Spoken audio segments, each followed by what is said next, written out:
being sexual. What ended up happening was anybody who came to look at that article was first confronted with this thing. Am I reading about sexual deviance here?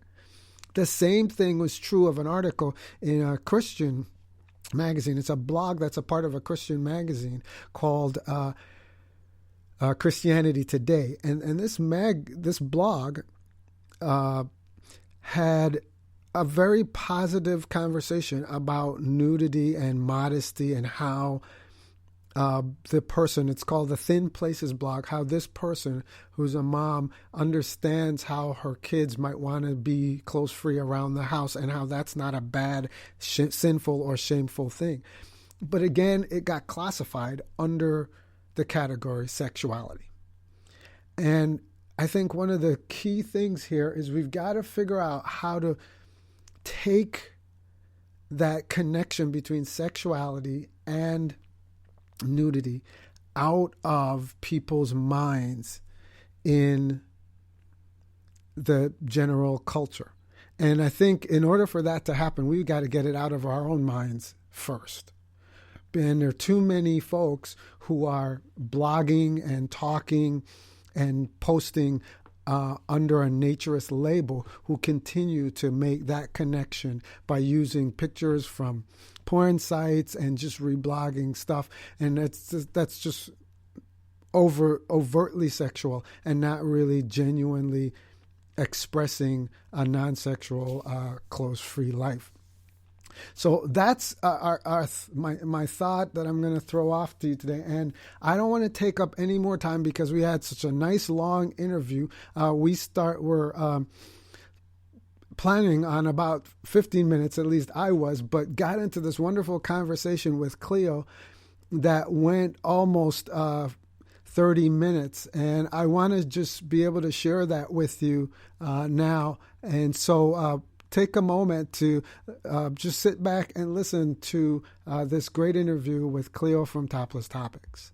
My guest today is Cleo, and she runs something called Topless Topics on a variety of different media platforms and social media platforms. And I'm excited to have her as a guest today to share a little bit of what she's doing. So Cleo, welcome to the Clothes Free Living Update. And I just wanted to ask you to take a moment to introduce yourself to our listeners who might not be familiar with your work. Sure. Tell us about who the person behind Topless Topics, who is that person? Okay, so yeah, my name is Cleo, and I've actually been making videos for YouTube and online since 2006 on a variety of topics and types of video. And the last couple of years, I started a new project that was originally on YouTube, and then I switched to Vimeo because YouTube and Facebook and everything, they don't like female nudity. They think it's porn and automatically ban it, so I had to switch to Vimeo. But yeah, basically it's called Topless Topics, and the funny thing is I started doing it before I even knew about Free the Nipple, and they're basically just vlogs, just topless vlogs, and I talk about a variety of subjects. Sometimes I talk about stuff that's actually related to Free the Nipple and feminisms and stuff. I also do a lot of stuff that's just movie reviews and just talking about specific topics. Sometimes my husband I manage to convince him to make videos with me.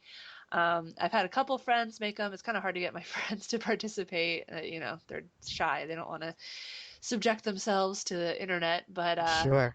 I'm trying to get more and more people to do it. And I'm really hoping that, I don't want it to just be me. I'm really hoping I can get others, male, female, and everything in between, to feel inspired to do their own kind of topless vlogs, because the whole point is to basically show lots of topless women in non-sexual settings, so that the only time you see a female without a shirt on currently is generally either at a nudist resort or at on a stripper pole or whatever. So it's presenting topless women in a non-sexual sense. So Sure, that's my goal. sure. Right. Well, so you mentioned that you were starting to do this before Free the Nipple even became a phenomenon. Yeah. What was your motivation? What motivated you to get started doing this? time? I don't really know specifically what the catalyst was. I mean, I've always been kind of frustrated at how nonsensical it is. I was raised a nudist. I'm an only child, but my parents and I always went to lots of various nudist resorts while I was growing up, and around the house, clothing was very optional. It wasn't until we moved to a smaller place where we had windows looking directly at our neighbors that I suddenly started having to put clothes on because can't risk somebody else looking into our house and seeing me naked. Oh my God. Um, but yeah, I kind of just had the idea one day where I was like, I'm really tired of. Well, actually, one of the catalysts I should mention, there's this YouTuber named Trisha Hirschberger, and actually no, she got married. I can't remember her last name now, but she was a source or she was a host on this popular YouTube channel called SourceFed that does all sorts of news reports and stuff like that, but with a personal spin on them. And she, on her own channel, she started this thing called The Naked Truth with Trisha, where basically she would do videos in the nude, but she would do them where you couldn't see anything, shouldered Right. up. I've seen those. Yeah. Yeah, and her whole thing is that according to her acting school or whatever, doing work in the nude really strips away a lot of your preconceptions and forces you to be honest with yourself. I don't know much I agree with that. But anyway, she did a video and she always asks, if you want to go ahead and do a response. And the funny thing is that she's on YouTube. She's very popular on YouTube. YouTube has not taken her videos down. Part of that is because she doesn't show anything below the shoulders. But the other thing is obviously that she has numbers behind it. So if you're famous, YouTube is going to bend a lot of rules for you. But she did one that was specifically, what are your opinions on, why are males allowed to go free without a shirt but not females? And I did a video on that, and the responses were really interesting, and I was like, hey, this is something I would like to try as a whole channel. So I guess that's kind of how it started. Great. So you should have been, if the rules on some of these social media platforms weren't so uh, discriminatory, you should have been one of those top channels based on the response that you got. Yeah. So, well, let's talk about that for a minute. Except thing is even before. Yeah. Go ahead. What are some of the media channels that folks could find you on? Well, I still have the YouTube channel. I don't really upload to it very often because well, if you have 3 videos taken down, YouTube will close your entire account. And it doesn't matter how long something is open, they might decide a year later, oh, we just decided this is offensive, or we're going to take it down. So you can find me on YouTube. My main place where I upload stuff is Vimeo. And unfortunately, Vimeo has a much smaller viewer base, but the comments I get on Vimeo are a lot more intelligent than the ones on YouTube. YouTube is 90% garbage. I also post a lot of stuff to, this is kind of a bad word, but to Tumblr, um, which unfortunately has a bad rep of being full of people who get offended at everything. And there, yeah, but I It's a use mixed bag, right? yeah, it's a mixed bag, but I like Tumblr. I try to reblog others' photos from a lot of I really like a lot of nude art. Like I think it's beautiful, and also stuff that's legitimately free the nipple. I like to reblog. Unfortunately, there's a lot of actual porn that ruins that tag. So yeah, I would say the two main sources are Vimeo and Tumblr. I have a Twitter and everything else. Pretty much just look up topless topics and you'll find it.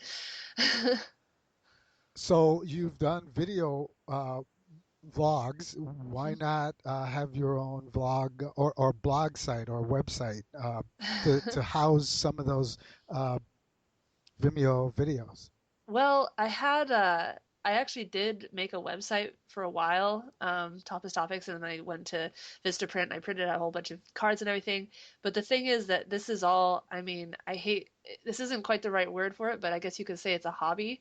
I have a full-time job that sucks my life away. I am somewhat recently married, and I'm actually 3 months away from giving birth to my first child. And I have a lot of other stuff going on, so it's just kind of hard to, run everything at once. So just using Vimeo and, existing platforms, it frees me up to spend most of my effort on just actual making the video and uploading the video instead of having to maintain a website. Sure, sure. Yeah, I would actually, well, speaking of a website, so I mentioned that I was raised a nudist, and my parents are fully aware of topless topics, and they actually, like, at first my mom was a little, whatever you put on the internet is gonna doom you forever, but my dad is very gung-ho about it, and he's actually a writer. He's done articles in the past for various nudist magazines, amongst, all sorts of magazines, not just nudist, but, and he's written articles that he wants me to put up on the site. And I'm Now, I like, thought that'd be I great. saw a video that was on YouTube Yeah. once with your dad. Did you do one with your father at one point? Oops, internet just broke. Are you there? Oh, yeah, sorry, the internet just hiccuped. So what were you saying? I thought I remembered once that you had a video with your father or your mother or Yeah, someone yeah, I've got on a couple on YouTube. on YouTube and on Vimeo. Yeah, I've uploaded them on both. And yeah, I've done, I think, two with my dad and one with my mom. And it's funny because the first one I did with my dad, so I used to not show my top on YouTube. I used to keep an arm in the way. Um, Not that that completely stopped getting them banned, but it was funny because the one I did with my dad, like I had my arm in the way and he didn't, and people were like, "That's not fair." I'm like, "Exactly."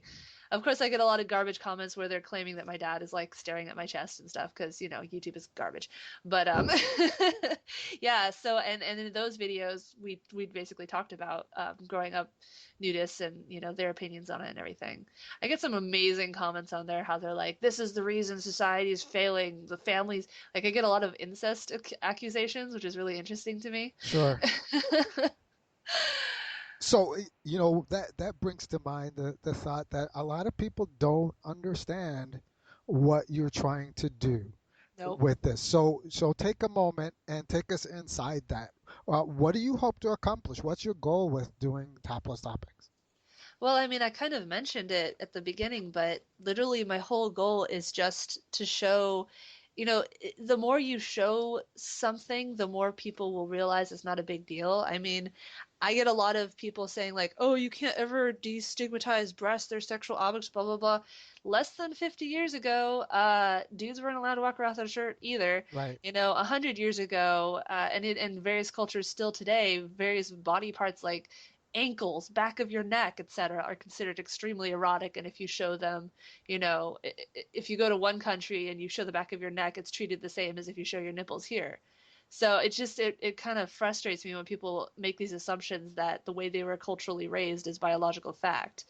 And it's like, no. So yeah, my goal is basically just to kind of prove how hypocritical that is. And especially, I am a nudist, but the main point of topless topics and free the nipple or whatever is just straight, getting rid of the gender dimorphism. Sure. If one person's allowed to do something, then it's 2016. How does it make sense to not let somebody else do the exact same thing based on gender or race or religion or anything like that?